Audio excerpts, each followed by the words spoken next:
live from our studios in Tucson, Arizona.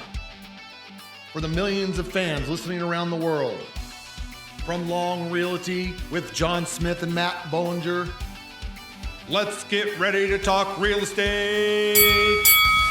Good afternoon and welcome to Real Estate Rumble. My name is John Smith. I'm here with my business partner, Matt Bollinger. Say something, Matt. Something. We could do something a little bit better than that. And we're also here with another business partner, Karla McMahon. Say something, Karla. Yeehaw! Oh, now she's a cowgirl. Okay, and I am very excited about our special guest today, Dustin Spivey. Dustin Spivey was actually my first client ever in real estate. He knew probably more than I did at that time.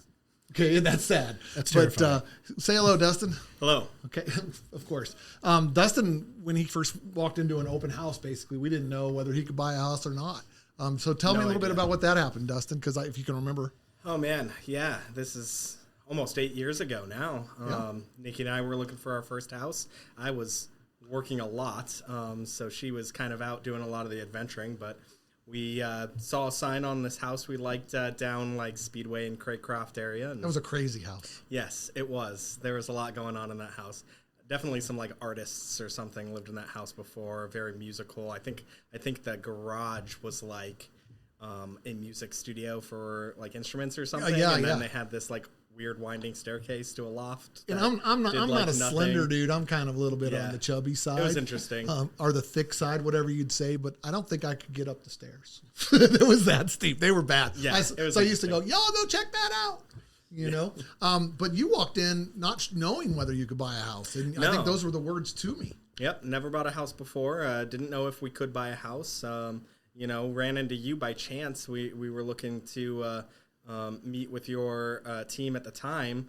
And you showed up and you're like, I've not really done this before. Look around, ask me questions. And that's pretty much how the beginning of that went. Honesty is the best policy no idea. there. I set low expectations. And honestly, that was one of the reasons we wanted to stick with you. You just told it how it was. You said, I don't know this, but I'll find out, which is my favorite thing to hear from almost anyone I work with, anyone I employ.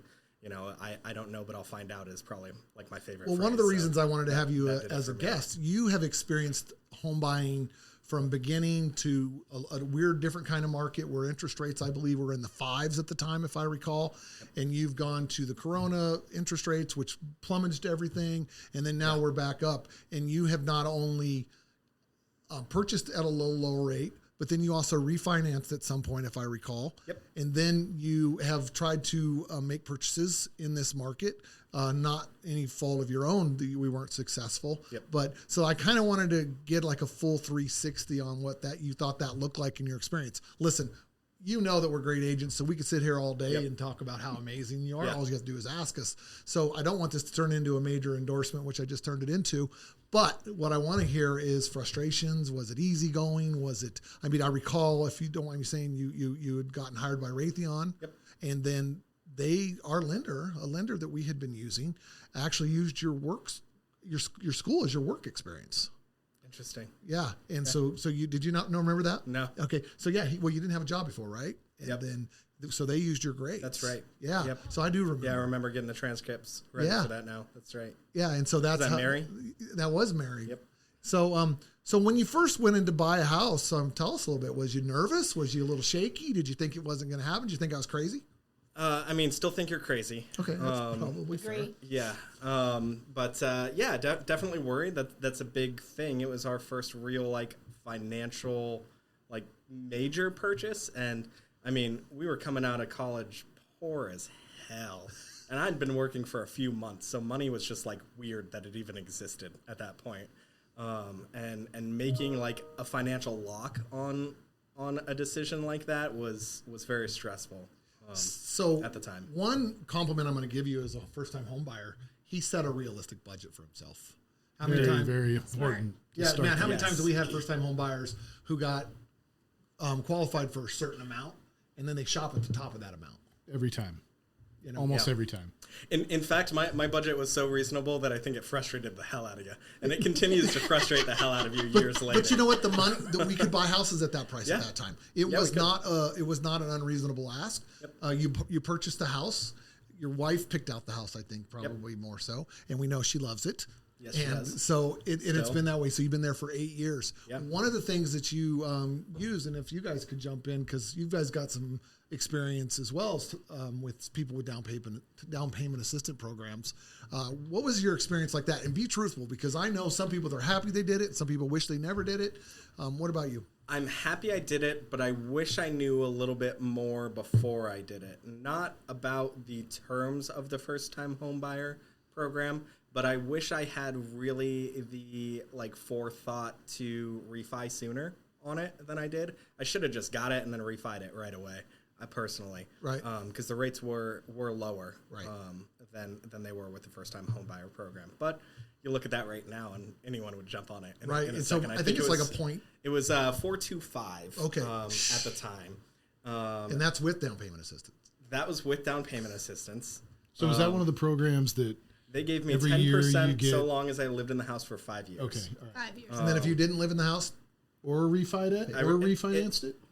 You could live in it for 5 years, or refinance it, and then So you I lose could out? refi, but the assistance was on a separate loan that would be forgiven if I lived in the house for 5 years. Okay. So I would still have to pay back that separate loan if I refied the original loan. okay. But it was prorated? I don't know. Yeah, I think on some, not every down payment assistance program is That's what I was asking. Yeah, if it built, like if you got 20% per year for 5 years, or if that's how. I don't think I did. Okay. Yeah, I think it was 5 years or nothing. 5 years or you got to pay it back. Yep. Okay, wow. So the important lesson there is if you're going to do down payment assistance, make sure you read the fine print. Make sure you have a fluid discussion with your lender. I wouldn't suggest going to your agent ever and talking about lending, because we do not. Yep. Yeah, the last person you want is me. We'll say we don't know, but we can find out. That's right, because we're the source of the source, right? Which is my favorite answer. Right? Gotcha. I don't know. I can't answer that. That's my favorite answer. Yep. I don't know. Got to get an expert. And so then through COVID, you stayed in the house. Okay. Yes. Obviously they're there. They've started growing their family. And then you refied during COVID. Yes. Okay. Why? Rates were stupid low. Right. Yeah. So you were at 4.25, and then you So decided. I did refi. I didn't refi prior to that. Okay. Yeah, I think that it was COVID you refied. Yep. Yeah. I refied during COVID, and that brought me to 3. Well, so that's every point's money. That's how I look at it. Heck, even half a point's money. So I got a question about that. So Yeah. now does the 3% mortgage rate that you have now impact your decision in turning out to look for something else, because it's tough to get away from that mortgage? Sometimes, for sure. Yeah, you definitely, you're hearing a lot, and I know you guys in this office say it, right? Marry the house, date the loan, or some terminology. Date the rate. Date the rate. And if you right. say that wrong, there's some form of that, going around real estate, and that I struggle with that one for sure, because you don't know. It's not a sure thing when rates are going to come down or if it's going to be in your favor, and keeping that 3% is beneficial. So do you feel that you're kind of stuck in your house? Because No. I mean, you have the ability to go buy a house if you want. I understand Right. that, but the rate is so good, and Dustin is so money conscious. Yeah. That was a very polite word that says he squeaks when he walks. He's so money conscious that I see you having a hard time making that decision. Yeah, I don't think I'm worried about First of staying in all the his house. friends are going to be happy that I said he squeaks when he walks. Yeah. Anyway, go that's ahead. fine. I don't feel trapped in the house. Okay. I feel like I have options just because the rental market is such that I rent it could and- rent yeah. it out and get another house without it being that much of a deal. The rent income would offset the new rates and my new mortgage comparably enough for it to be okay. Man, You're is the still kind rental of market? taking the advantage of that 3% mortgage either way. Yep. Not the only time you wouldn't is if you sold it to have Yep. to pull money out in order to get that down payment for the next house. Yep. Okay, but here's where I see things going a little wrong there in that thinking, right? Because the minute your rental house becomes a rental house, then you're not living in the house, which is an agreement of sometimes your mortgage, okay? And there could be Typically, you can rent them. It just possibly changes your tax status down the road an insurance, and insurance. okay? Yeah. And then I mean, does you it? need to understand the whole process of it and the whole. all the information that goes into the decision that you make. Yep. If it becomes an investment for the purpose of it staying an investment, then yes, it can. Somebody else is paying off the house. Yep. Unless they miss a rent payment. Somebody's paying off most of the house.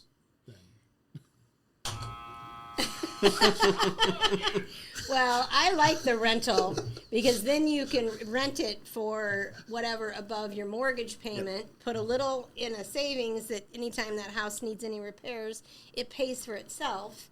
And I will say in 2020, we bought a place and interest rate was great.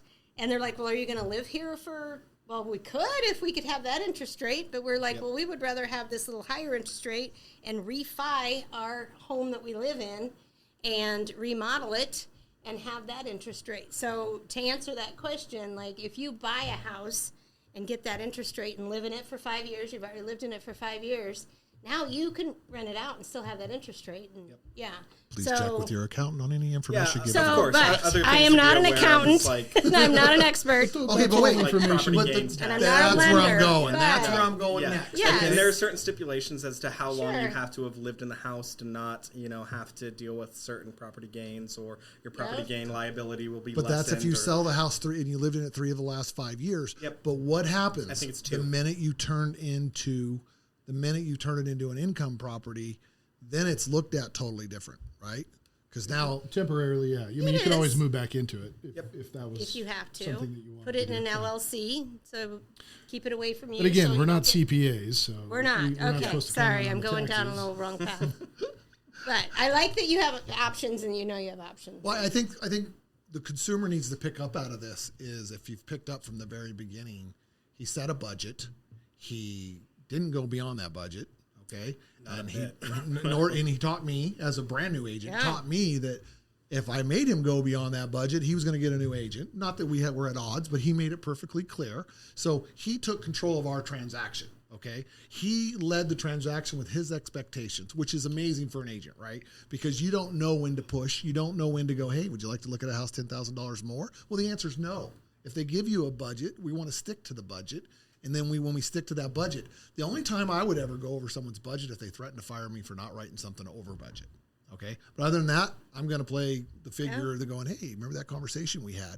And we learned. And that even when I took his wife out to go look for houses because he had to work. I think his first question, how much is it? Every time. Every time. So let's Every put this time. in a... Well, because the other question is, does my wife like it? And she would answer that already. Yes. So put it in she a- wouldn't be asking me whether we had the budget if she didn't like it. a different perspective. If you were a first-time home buyer now, Yes. where values are now, Yeah. how would you handle that in terms of sticking to a first-time home buyer budget, which is not everybody, but the majority of people who are looking for the first time or buying a house that's not at the top end of the market, obviously. So how would that change now, being that more was available and the options were there? Would it, or would you just say, I'm going to wait?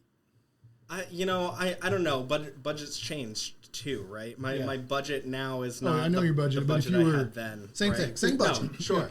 I don't know if you could get a house with that same budget. Absolutely not. So for clarity, we got our house for $155 in 2016. Yeah. Closed in 2017, I think. Nothing like that anymore. But still unless set a it's missing budget, roof. still try to keep that on track. That would be the goal. Yeah, I mean, it's hard to scale your personal finances if you don't have the room to scale. And if you are pinching every inch of your budget to live in your house, then that doesn't leave much room for giving yourself options. Right. So I personally would, of course, try to stay as reasonable as I can within a certain percentage of my take-home pay. Which sounds like to me, he set a budget, he held to a budget, and he didn't let anybody talk him out into a budget. Not that we were trying to do that, whether it was relatives. I even remember a friend of his purchased a house through me as well, and he advised them. He goes, "Y'all are spending way too much money on your house. You're all remember that? Sorry. Y'all are spending way Yes. too much money." And they came to me and said, "Dustin says we've spent way too much money." I said, "Quit talking to Dustin." Okay, no. It was all in good. But so the market, where are we at on interest rates? Did they quote those to them today? Somewhere between 6 and 7 right now? Yeah, they're On the high they're side? on the high end of the 6s or 7. Yeah. Okay. We just put a house under market at $260,000. Okay. That payment's $1,800. $1,800. I remember my first house that I bought almost in the 4s, and it was less than that. Yep. Now, we talked interest rates last time, so we're not going to beat that dead horse, okay? But here's this problem. You want to buy a house, you're going to have to, give up 3 points in the wrong direction just to keep mama happy. Now, is that something as a first-time home buyer, somebody who's refinanced, and you're financial savvy, okay? I will never be able to get his head out that door. But he's financial savvy, and he's a smart guy, and he takes time to do these things. Would you suggest that everybody sits down and takes a look at their budget, and house purchase is not just a knee-jerk reaction, not a... Yeah, absolutely. Yeah. Even though there's a lot without of people that do it, right? Yeah, I think the majority of people do it. Yeah. The amount of first-time home buyers last year, I believe, if the number's close, was about 35% of the market. I believe that's correct. 35% of the market, which is way down from first-time home buyers? First-time home buyers. Thanks for correcting me. And apparently that hasn't changed for years. It was in the 40s in 1987. Now, don't ask me how I know this, I'm but Google's one hell of a surprised that the percentage is still that high. In 1987, current I think interest rates were like an 11, 12, 13%.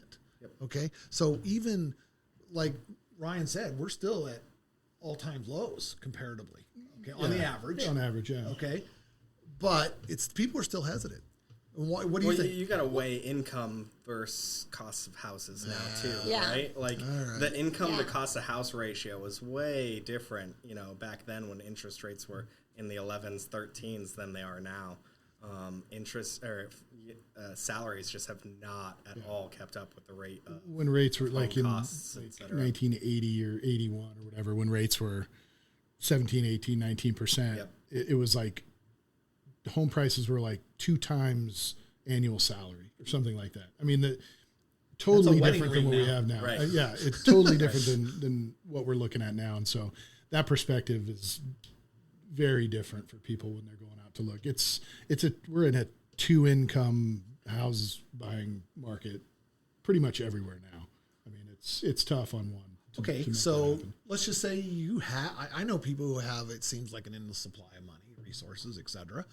But it seems like those are not the ones that are looking to buy a big house. Most of those people that I run into have done just what Dustin's done, which was basically plan out, only buy what they need to be comfortable. I think that's changing too. I think people are not buying the McMansion anymore. McMansion, Yeah, they're the buying. term. They're buying something that it has enough space for them and their family, or maybe a little room to grow, whatever. And they'd rather spend their money on taking some vacations with their family or their spouse or whatever. So that perspective is different than it was 15 years ago. Also, Well, families were smaller back then, don't you think? So, I mean, look at the houses around Tucson, right? I Military don't think houses. so. I think rate of having kids is declining. Well, oh, do you? Yeah. Now, speaking of having kids, Yes. I heard a little rumor you have a little one. Yes. And how old's he now? He is 3. Okay, how does that make your life perspective change? Because now Oh, you a don't lot. necessarily have to worry about just you and your wife. Yeah. Now you got kids. Yeah. Well, we have the almost 17-year-old in the house. She's that too. old. Wow. Yes, she is that old now. Wow. I'm old. Yeah. So we have her and the 3-year-olds. Your priorities are on their success and what's going to set them up in their future. I could honestly, for the most part, care less about my own finances if it does not pertain to how successful they're going to be. And that's where I kind of shifted everything. It's now it's about generational wealth. It's not about me and my financial needs or my housing needs or any of that. It's about stability in a school system and not changing that up. So all those types of things play into whether I'm interested in looking at a different house too. It's not just the finances. It's the area. It's the schools. It's the safety. It's the noise pollution. All these things that I couldn't give 2 shits about 8 years ago. So all of those things definitely change perspective. And so, on what you on just told me, finances and basically, living. your next house, there's other things to look at than just money. Okay? Yeah, for sure. Now, don't get me wrong, money comes a big play because somebody's got to pay for that thing. Peace of mind is important too, and I call that the my anxiety tax, or or my my anxiety tax. The money I'm willing to spend to like have peace of mind or not be unsettled or be worried about things, and that sometimes outweighs just the like numbers to numbers for sure. So Matt, your kids, they're a lot younger than Dustin, I believe. But what is their perspective on all this? And same thing with you, Karla. You've got kids that are around this age that will be moving out soon if they already haven't, right? Some of them are renting, some of them own. So, what is your thought on that? I mean, do you have the same theory? Is it's your job to make sure that they understand that process and what should be prioritized when the time comes? I do. I think my kids are just out of college and working or getting ready to graduate from college. So the information or the conversations that we have are about what do they need to do so that they have the ability to do the things like buy a house or set themselves up for their future. So there's a lot of questions in terms of value and price and things like that they have, but they're in that position that you were in at first where the budget was the most important piece. And now Dustin's in a different position where he's talking about it in terms of family or peace of mind or things like that. I think at that age when you're just starting out, you kind of look around and go, man, how am I ever going to be able to do this?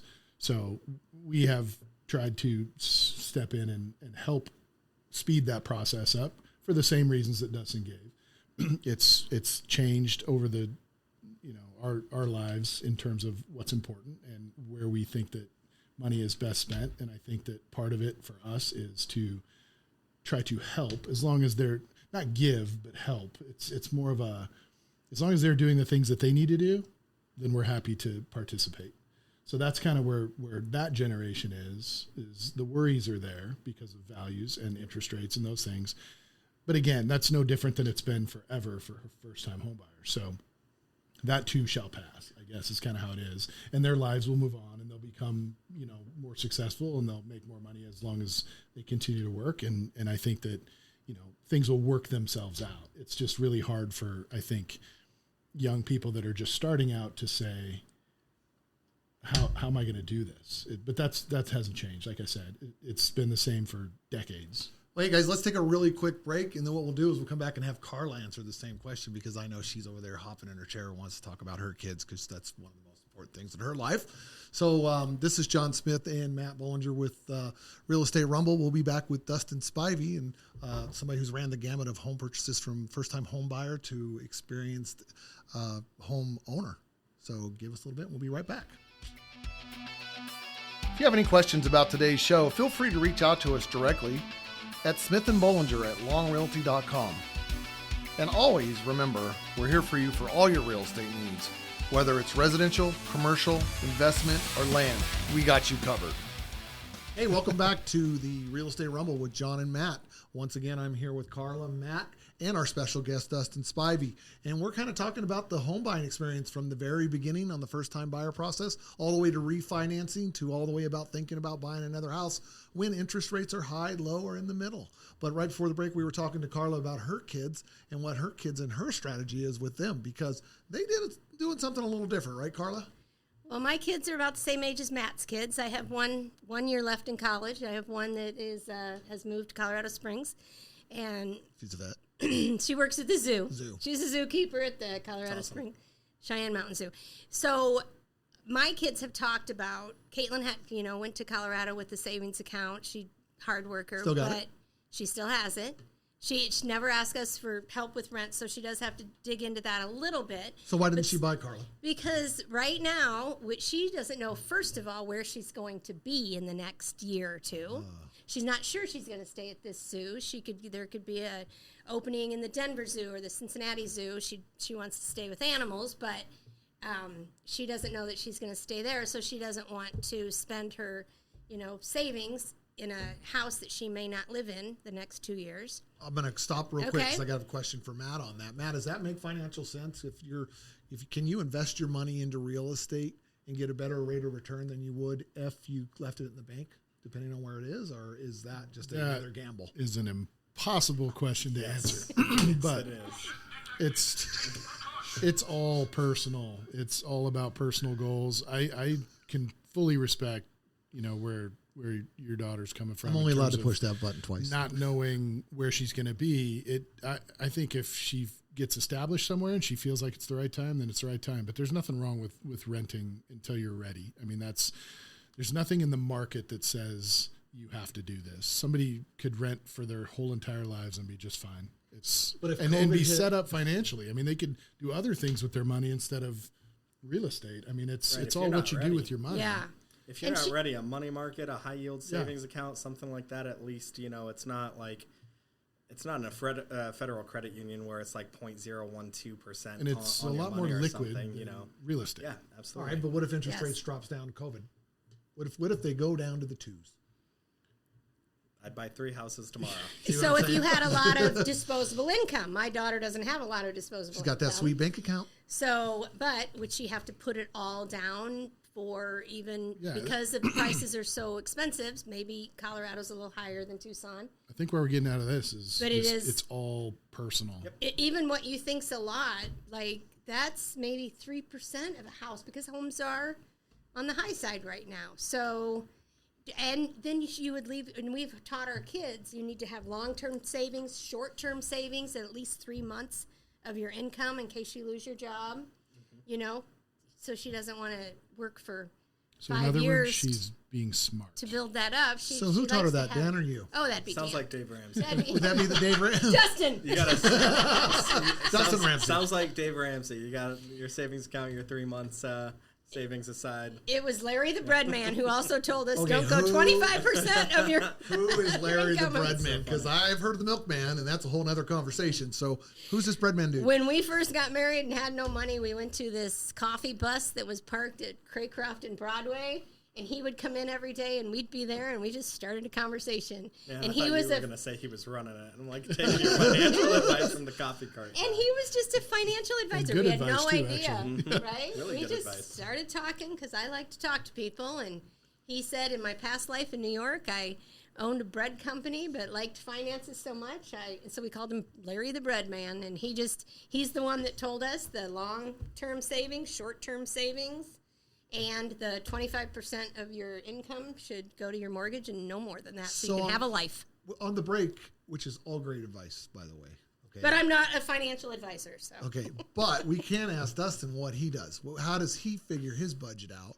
I want to know at what point did he get that savvy to know that it was something that he had to take on, right? Because when you're first out of, let's just say high school, college, you're not exactly financial They savvy. don't teach on that everything. stuff in high school. They don't They, teach they that stuff. don't. And one of the first bits of financial advice I got as an adult was to take out a cash advance on a credit card at 29% to buy a used vehicle. Right? Nice. Great advice, right? That right. That That's kind your of drunk roommate. it was somebody, but and I took that advice, and I was paying for that Jeep for 3 years after I sold The the thing. tuition for that course was expensive. Yeah. Yeah. And, a series of those types of events through young adulthood. I'm, with my wife, she was my wife at the time too, while we were going through college. We're probably $30K in consumer debt, not including student loans, and, just kind of tail up on everything. And I'm just like, I cannot do this anymore. And I'm just finishing up school, finishing up college, and I'm stocking groceries at an Albertsons overnight. So kind of splitting my days. It's like sleep, work, sleep, school, sleep, work, sleep, school. And that's kind of what I was doing. And I just was like, this isn't going to work for me. And I just downloaded a shit ton of financial audiobooks, financial podcasts, everything I could find to learn about money. And I just listened to that shit while stocking shelves at a grocery. What was I, the best one? Figured it out. I would say the best one changes over time for me based on my financial needs and kind of my understanding and where I'm at. Like, I mentioned it a minute ago. Dave Ramsey was huge for me at the beginning. I don't really care for a lot of his advice long term, and I feel like he's a little bit out of touch just with like people and their needs. But you know, from a get out of debt perspective, it's like you have to understand your priorities, understand what are actually needs and what are, you know, wants or kind of like mental allowances you give yourself. Like, you know, I don't think anyone's a stranger to, well, I worked hard, so I deserve, or, you know, some mental perspective like that, right? Guilty. That's pretty common. But it's, yeah, for sure. But it's such a dangerous perspective, and it is, stops yeah. you from, like, really understanding your financial goals. So really, like, realizing that the only way I'm going to get out of this is if I shift that and just know money and let money work for me. That mental shift was probably, you know, the start of all that. So I gotta say, love that. I am one of those guys that, to me, Yeah. if I work hard and I support my family, my bills are paid. Yes. When I do get paid, I do earn some money. I feel like I need to buy myself something for Well, it. I think there's a time for that in your life. sure. It's just not the Okay. time It's when he's you're talking 50. about. Yes. Yeah. Okay. And not necessarily, but there's also so much of like, well, this thing is going to be the thing that brings me joy with my money, and For like a day or two. yeah. right. And if you really think about a lot of things, like you can find the same amount of enjoyment out of something that is financially less, you know, extravagant. Right. You know, I can have just as much fun grabbing coffee with my wife as I can going to an extravagant dinner. Right. So there's no reason why, you know, the more financially extraneous thing has to be the thing when we can have, you know, equal fun and enjoyment out of something that is more financially simple. responsible. I think the number one waste of money in my family is going to dinner often. Oh my God. Yeah. You know, having kids cured that for us. Like, Well, they don't like true, the 'cause food you we don't- have anymore, so yeah, they got jobs. They can feed you know, themselves. everyone asks us how expensive. Like, we have a lot of younger engineer friends, and they're just starting to think about having kids, and they're like, I can't even like wrap my head around the cost of having kids. And I'm like, I saved so much money when I had kids. I don't think you understand like what a positive impact Yeah, that had me on too. our finances. Just because like, yeah, I don't You're want not to go going out. out I to don't want eat, to haul. right? Like, we were going out all the time. I don't Yeah. want to haul them out and like try to have a great dinner and then being pissed off that, you know, whatever's on the menu isn't whatever they had in their head, or, you know, my teen daughter who thinks like sushi and steak is the standard and not like, you know, something else. So We dressed our We kids went from through that Costco, phase. I Interesting. think, Yeah. because Costco pizza. That Costco, was, I mean, we dressed our kids from Costco. They didn't need to go and get designer. I mean, they threw up on them. They spit up on them. They did other things in them. you turn that cart backwards, and they're in the front going backwards, and your husband's going 20 miles an hour in the parking lot. They think that's like the best. They think it's the fair. Yeah, exactly. So, if you could give a first-time home buyer or just somebody that, because it's not even an age thing. I've had people at 60 try to buy a home, and they didn't realize that they could. They had $30,000 in the bank, and they had a credit score over 700, and they thought, well, maybe we'll just get one of those rent-to-owns, right? People need to realize that they just need to look into home buying because they might be able to save themselves a substantial money, and they might be able to have homeowners. Excuse me. So if you had to give anybody some piece of advice before they made the decision to buy a house, what would it be? Man, one, I understand your finances for sure. You know, I'm big on that. You give me crap about it all the time because I'm a numbers guy. And it's but, great. I think it's amazing. You have to understand not only your current finances but your financial goals, and how that plays into, you know, enabling your financial goals. Wait, so if I just come up with $30,000 to put down on a house, I mean, I've got it, right? I'm a homeowner now. I don't need any more money. Till your hot water heater goes out, your garage Right. door opener Yep. goes out. You need to Yep. change the carpeting and paint the Yep, house. and that was going to be the next thing, is understand the house that you are buying. That is something we didn't care for as much when we were first buying a home. John knows. We're like, you know, everyone's cousin who's a plumber, come and check this thing out. Keep our inspections low. Man, that was stupid. They were advised against it. Huh? Yeah, I was advised against it. You know, buying a house is expensive, and that's not just the down payment. You need to put the money into making sure that it is a safe purchase. And that is that's one thing I just like carried with me. I know you sat in a house with me for 3 hours for me to pay inspections for something that I was like, yeah, no, totally okay that I'm okay that I blew this money on the inspections. You know, I'm okay that I blew the money on the inspections. The inspections came out showing me that it wasn't the right property. Right. You know, extension cords stuccoed into the house, you know, running from one end to another or whatever. I can find you some gems. No, for sure. There's always weird things. I've put some of those weird things in my own house for sure. We do not know anything about those, nor should we disclose.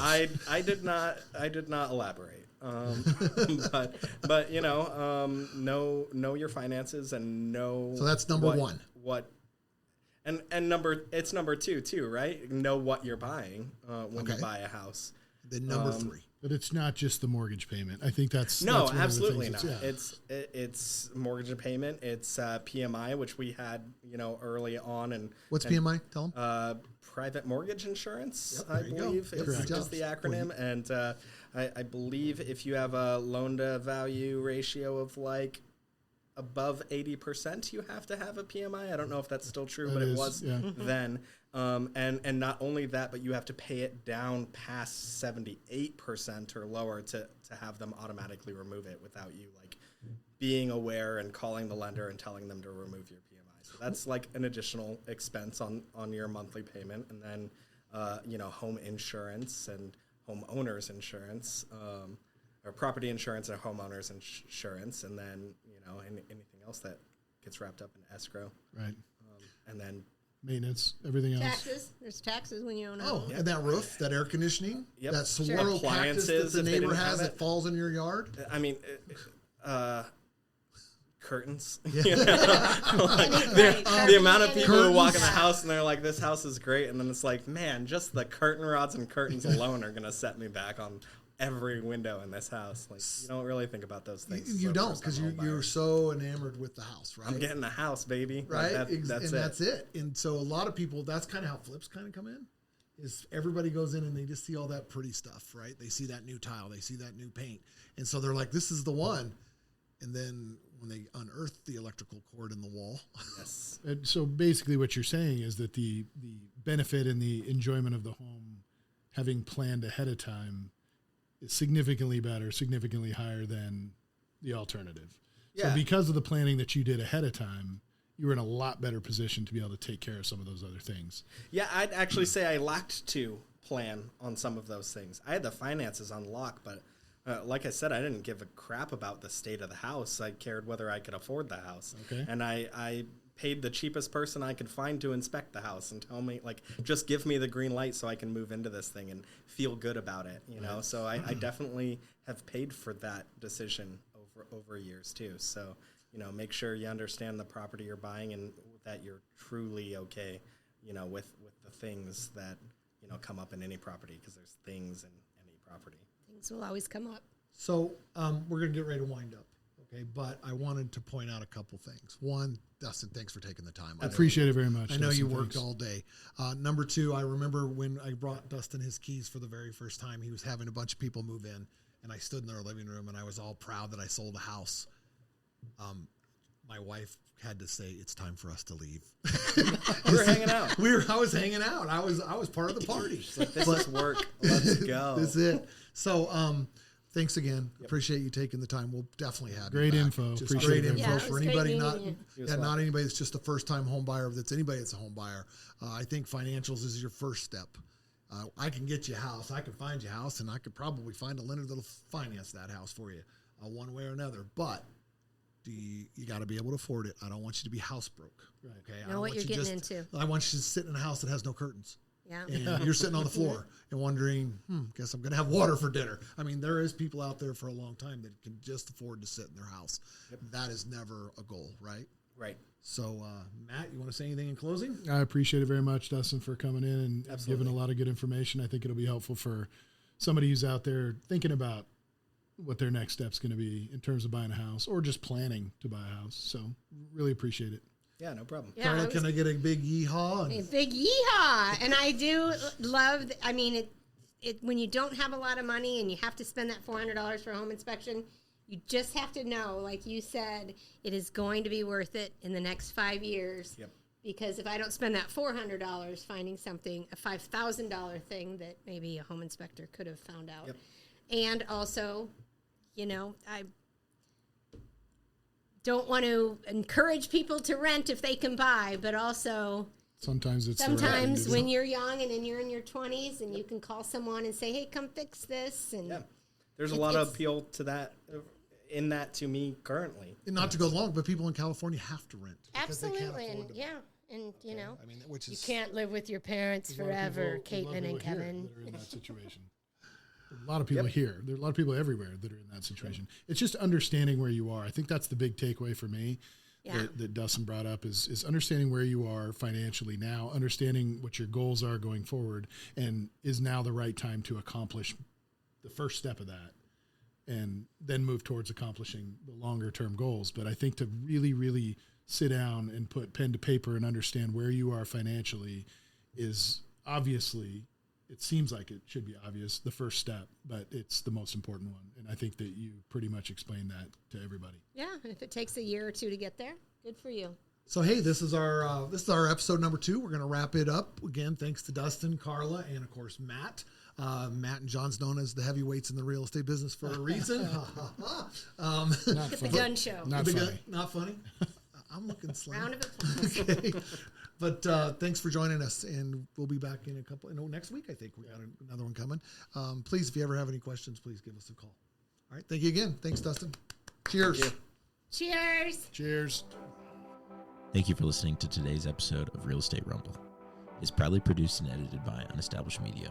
If you're looking to start your own podcast or in need of social media services, design work, or even website creation, check out our website at unestablishedmedia.com. Thanks.